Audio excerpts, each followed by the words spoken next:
Hello and welcome to a brand new episode of Dinks with Kinks.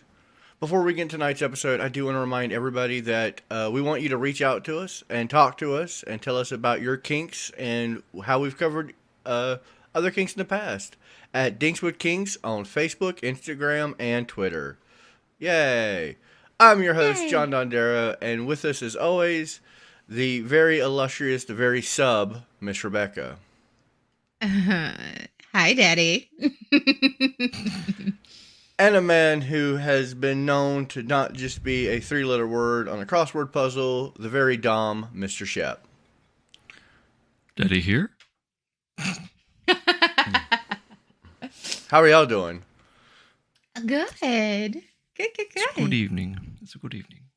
I don't know why. I don't know if y'all know why I brought up y'all's position in the hierarchy of sub-dom relationships. Because you wanted to switch it up. I just wanted to switch it up, change it up a little bit. I beat you to it. You did. You really did. But that's okay. That's okay. I was pretty We sub really are about switching it, things but up, now aren't we? I know. I actually was the one that did the pun today. You did. Hey, I like it when we switch it up because we are talking about switches. Yay. And when we started this podcast, we very much had a dom and dom. But then as I progressed in my healthiness and we got a new member of the cast, we had now a dom and a sub and me in the middle. That should be like that should be our next project, a little sitcom. Two doms and a little lady. Or a little bratty. Well, it's not two doms. Oh no, I'm just saying that would have been cool. That would have been it. Thanks for ruining it. I'm sorry, I'm in the middle. I'm like y'all's kid. Shit. I got a little bit of the sub and a little bit of the dom in me. I like it both. I'm a bratty dom. But you're bratty either way, so it doesn't I know. matter. I go full brat regardless of what's happening. So, those of you who don't know, a switch is somebody who can either go back from being sub or dom. And there's actually a lot of controversy behind it because people want to claim, a lot of people, and it's the same with, what do we talk about? Like, people who talked about dom drop. We're also saying that switches don't exist. Switches are just people who don't care one way or another. And I was like, that's not true. It's also the same people who don't believe in safe words either. So yeah. And it would be the same people that drink a sun drop and then argue, why isn't there a moon drop? And it is true. Switches do go back and forth, and it really does depend on the mood. Like, I can't actually switch. This is not a superpower I have, where I can go, today I'm going to be sub, or today I'm going to be dom. It just kind of happens. It's like, I wake up one day and I'm like, I'm feeling kind of subby. I'm feeling kind of dom. And that in itself is actually a giant challenge in the kink community. Got a subby. Is that kind of like having a chubby, but not? Well, usually I wake up subby with a chubby. That's the thing. Okay, I gotcha. Yeah. I honestly feel people with that mentality that that bipolar mentality. What I mean by bipolar is like one side or the other. Is they're not open to the and. They really want to categorize people and their proclivities and their sexualities, and they like you're either in this camp or this camp. They don't really consider the and. Why can't they be both? Why can't it be they like this and that? Why can't they be a sub and a dom? Why can't it? It's the and. It's the inclusion of both. So yeah, and the fun of both. Sexually speaking, it's being bi. Right. So many people, because when I came out bi, it's like, oh, you're just not coming out as a lesbian yet.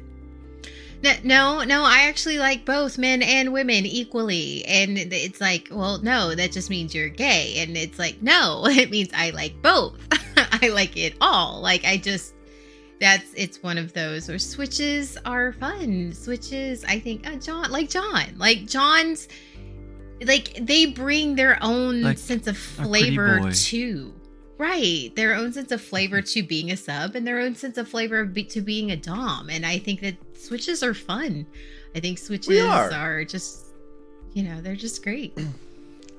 Now, I will say this. It is very difficult for a switch to be with someone who is 100% dom or 100% sub. And because it's that tricky ground, because one day you wake up and you're like, well, I'm not feeling very dom. And I can't be dominated by my sub.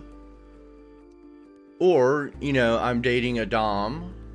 Or I'm partnered with a dom. And I wake up and I'm like, I'm not very subby today. I'm feeling like I want to dominate somebody.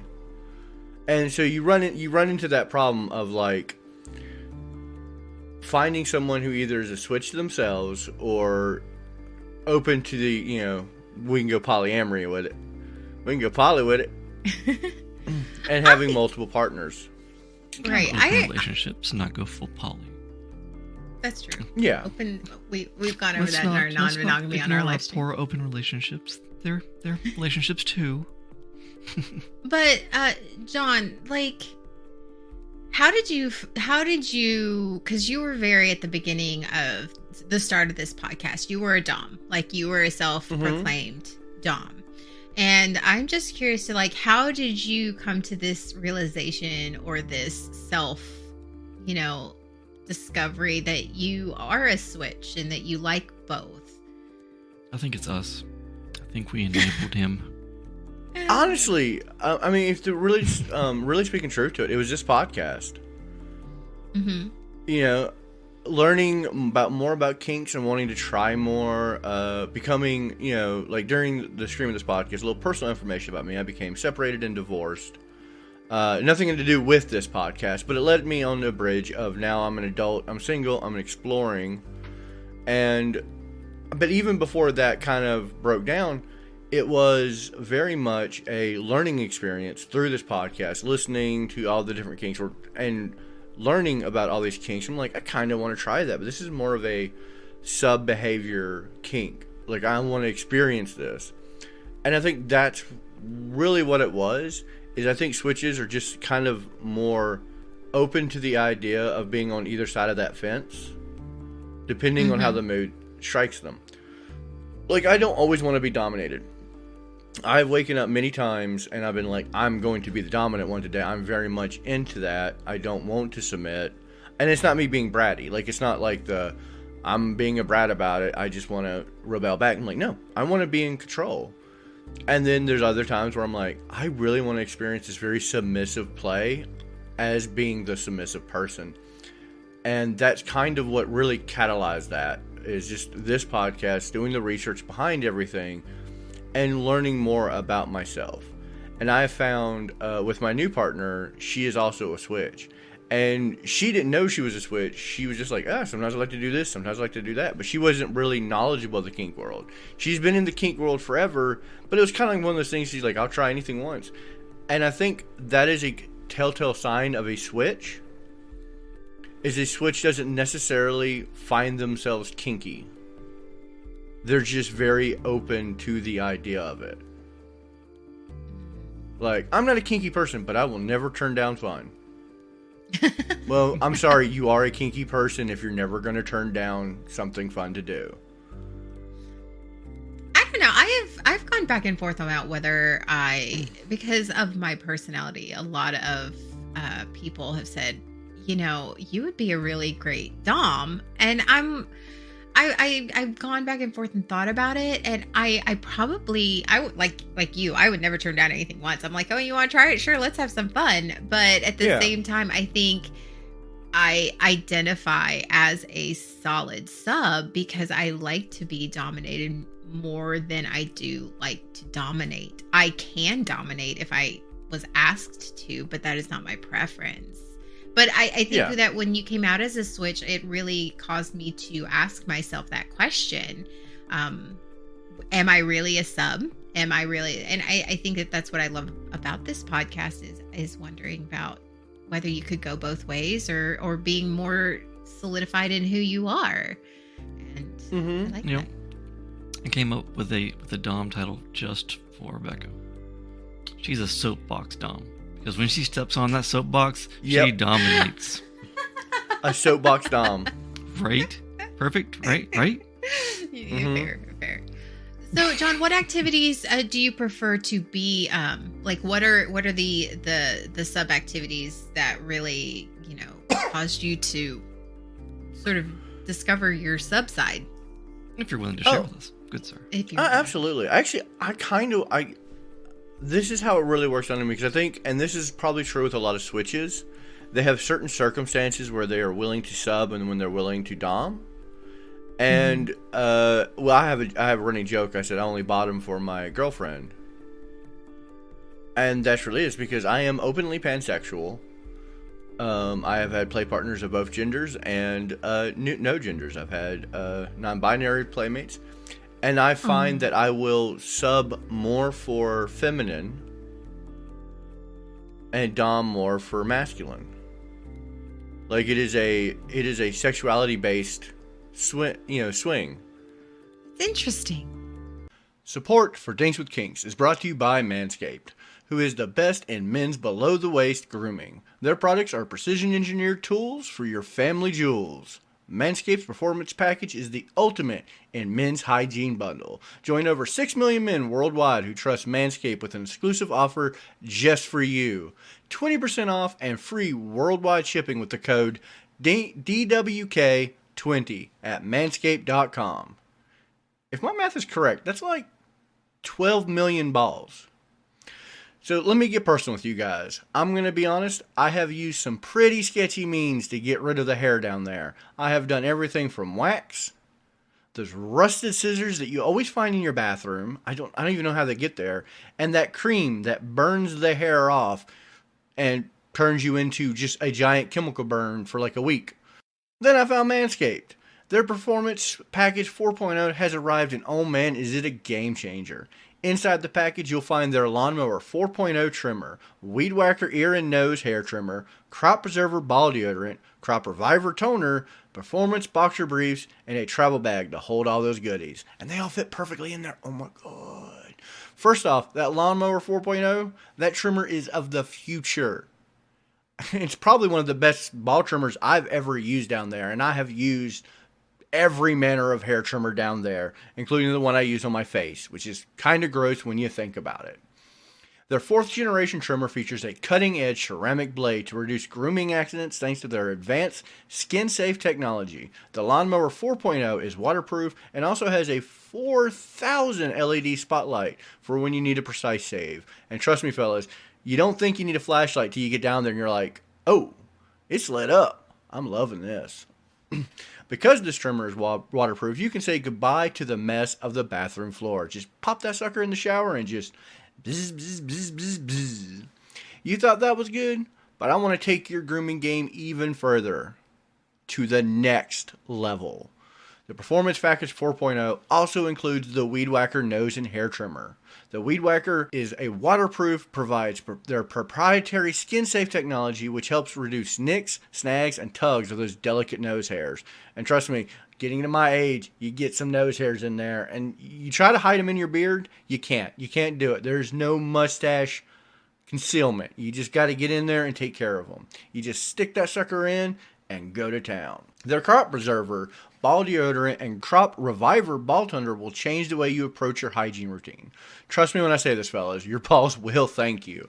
I used that stuff, and oh my god, did it smell amazing. And it actually really helped with like day-to-day chafing. I didn't realize chafing was a thing. Like, I was one of those people who's like, oh, I'm never chafing, until I tried this stuff, and I was like, okay, apparently I have just been uncomfortable for 40 years. Cool. Glad to know. Manscaped is not only going to give you all of that, but they're going to throw 2 free gifts in their Performance Package 4.0. The Manscaped Boxers and the Shed Travel Bag. Bring your comfort and boxers to another level. Those boxers are incredibly comfortable. They snug everything, and it makes it actually look pretty good. So, you want to wear them around, just look yourself in the mirror and be like, oh yeah. Anyway, it's time to take care of yourself. Go to manscaped.com and get 20% off and free shipping with the code DWK20. I'm telling you guys, get 20% off and free shipping with the code DWK20 at manscaped.com. That's 20% off and free shipping at manscaped.com. DWK20. Unlock your confidence and always use the right tool for the right tool at manscaped.com. Now, back to our show. So, I am more prone to be submissive to a female than I would be for a male partner, because with a male partner, I don't know if it's just that born and bred trauma of masculinity, a toxic masculinity in me. I just cannot do it. I'm like, there's no way I'm bowing down to you. You can kiss my ass. To a woman where I'm like, I mean, if you tell them to, submit they for that will. booty. Mm-hmm. Does that make me a feminist? Maybe. Yeah, I'm like, I'm not gonna bow down to no male dominance. But women, on the other hand, I'm like, Me neither. Yes, mommy. Right there. Yes, mommy. but that doesn't mean to say that I don't like dominating women. Like, I very much had that dom personality in the bedroom for a female person. In fact, I'm very experienced in it. That's what I've been doing for many, many years, and I do enjoy it. It wasn't like I had to look back and say, I'm not enjoying what I'm doing. It was, I want to do more. Like, I wasn't trying to correct behavior that I wasn't enjoying. And I think a lot of people think that. Because when you talk about anybody who goes through any type of change in their life, be it sexuality, gender, anything like that, you're like, well, you want to avoid that behavior that you were doing before because you couldn't be who you wanted to be. And that wasn't the case with being a switch. Being a switch was, I kind of want to experience more with this. I want to see what both sides of that coin are. So I'm like, I never gave up dom. You weren't subtracting. I think that's the big thing. You were not subtracting that dom side of yourself. You were adding onto that. And adding to his portfolio. Or expanding his portfolio. He was building his resume. His kink resume. I find that very admirable. I think the only thing that I can really relate to that is when I came out as bisexual, because I identified as straight for so long, and then it was like, well, actually, and then but it wasn't subtracting men from my life. It was just adding women and adding that possibility and opening that door. And I think that switches, and a lot of more people like you, John, are coming out as switches, and they're coming out and being more open about that. And I find that very admirable and a lot of fun. I do. I say that a lot. I find switches a lot of fun. I mean, I like to say we're fun, but go ahead, Shep. Well, I'm just saying, it's just like almost comically like when bi became a big thing, you find a lot of people that were just like, I'm jealous. You get so many more opportunities and selections. But then, same thing with switches. It's like, some people can almost be jealous because they just don't have the ability or to open themselves up to other things like that. Yeah. It's almost like you're more secure or just really open with life and things. I've seen it in many ways, of course, but yeah. It was very hard to kind of complex there because, like I said, when you say, well, because at the very start of the episode we talked about like the people who would kind of gatekeep that and be like, well, you're just neither. You're just somebody who likes to play on both sides of the field, but you're neither. And I'm like, that's really hard to quantify because there is a certain degree of that. Of like, I'm fine with vanilla sex. I don't have to have dom or sub in my life. I can be very middle ground where we're both just equal partners on the playfield. And still find that arousing. But I do very much enjoy domination, and I enjoy this being submitted to and submitting to.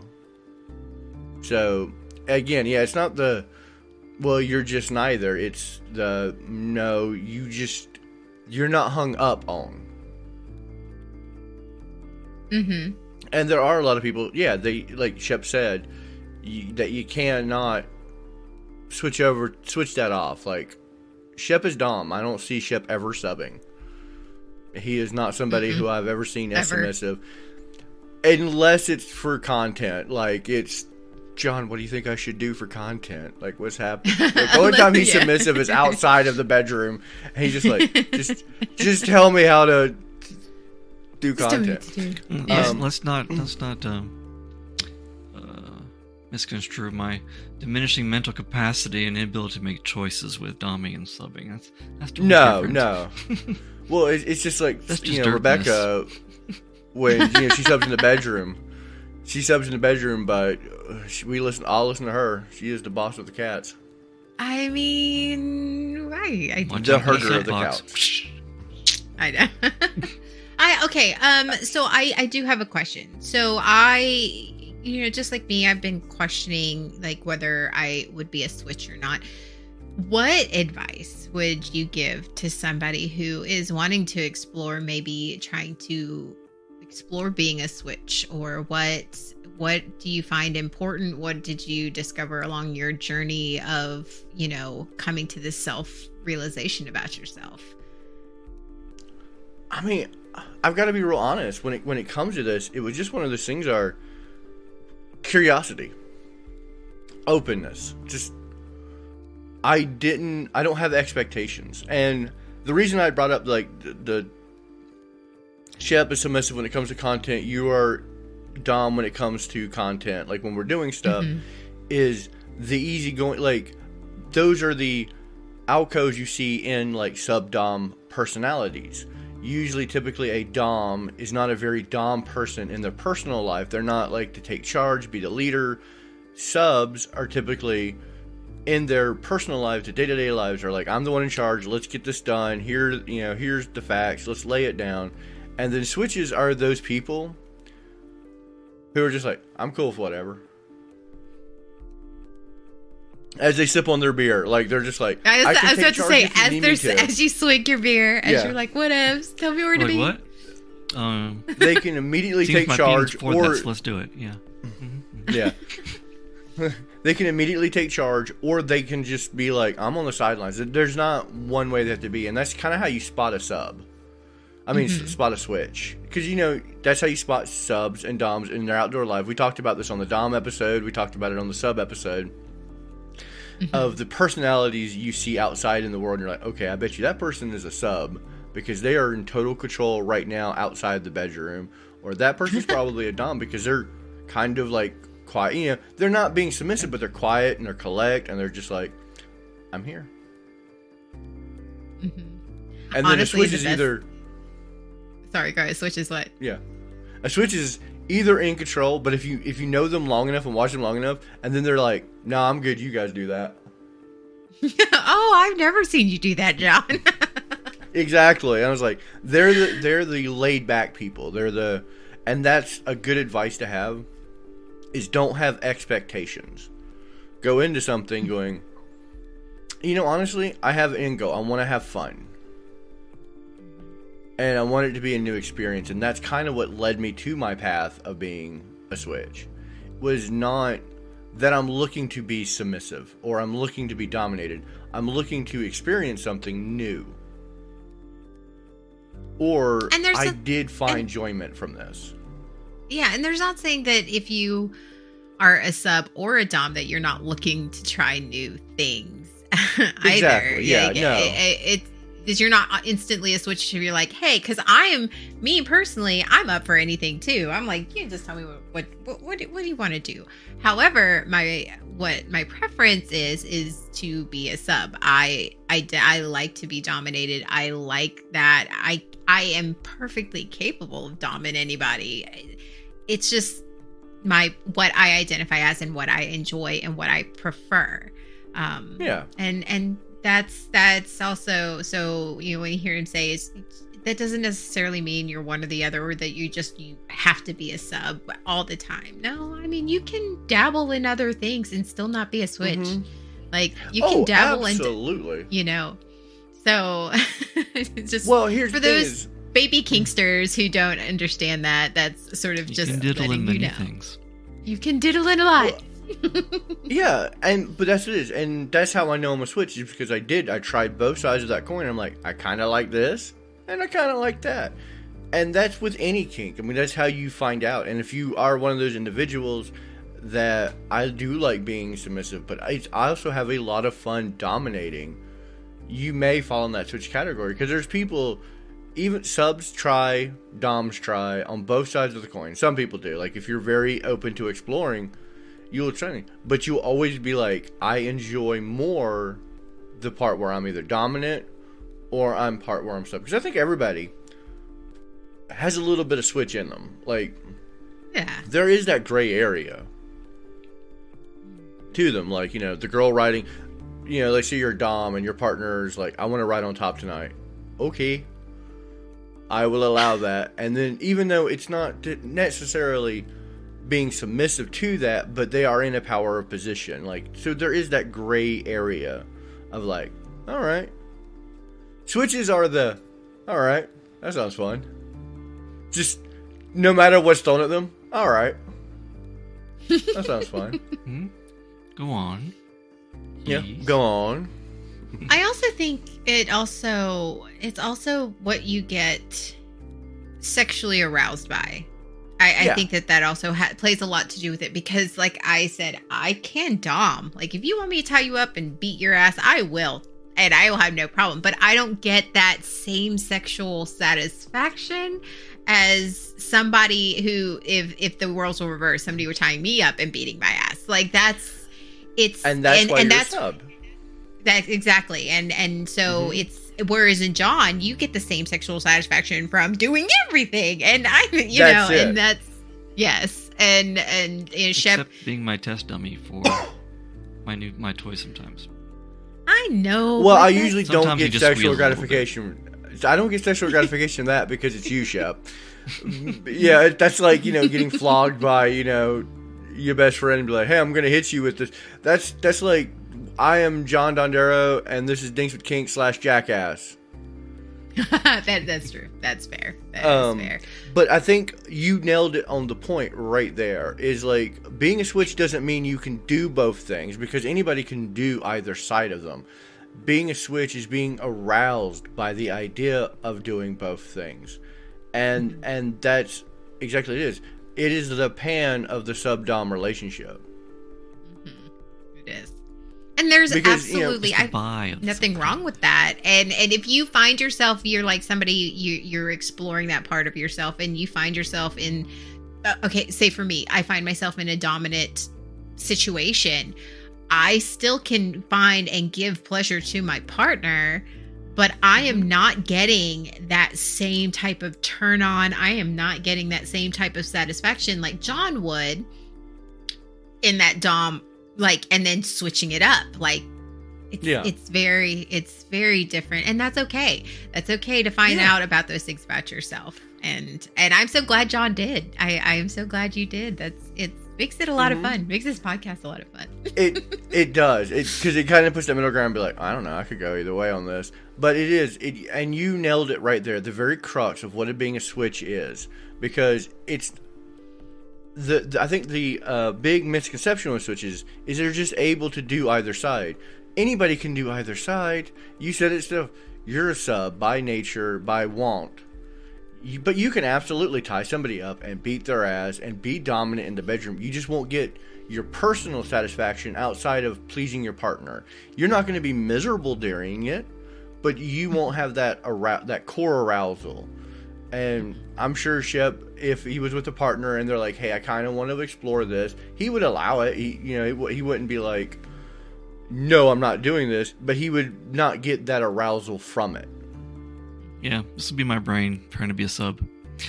I can't get no satisfaction, but I try, and I try. And it's not saying, and I'm not saying that I don't get pleasure out of pleasing my partner. And I think that, again, that's another thing I want to talk to, exploring kinksters is I will absolutely, if that's something that will please my partner, I absolutely would love to do it for them. But it will not get me sexually aroused, though I still enjoy myself knowing that I am pleasing them. It still doesn't get me aroused, and that's okay too. And that's why another big difference between a switch is a switch can get aroused doing On both sides of that. doing on both sides of that. Because I've done stuff for partners. No, I've done stuff with partners that personally did not arouse me. Like we have done, choking. I get nothing from choking my partner, but I've had partners who really love to be choked, and it doesn't turn me on in the least. But I will happily do it. I am very happy about doing it because I get off pleasing my partner. Like watching them be aroused by something is that thing. But that has nothing to do with me being a switch or sub-dom or anything. That just has me. I am a decent human being who enjoys. I'm not. Why do you give me that look? Everybody here in this podcast is also a decent human being. I was like, I'm a decent human being who doesn't like choking. I love being choked. I'm a decent human being who likes to please my partner. Oh, okay. Not choke my partner. I'm not saying not a decent human being for liking to be choked. I'm saying I like to please my partner. Gotcha. Yeah. Just like if you were to dom somebody, you're a decent human being. You like to please your partner, even if it's not your cup of tea. Yes. Like I will totally don the leather pants. I mean, I love leather pants. Don't get me wrong. I will totally don the leather pants and grab my floggers and go to town if that's what you want. I want you to dress up like Regina from Once Upon a Time and just be the evil queen and be mean to me, and that's my fantasy. I love her. I'm actually trying to build a cosplay of her. So that's my absolute sub in me. The evil queen is my favorite.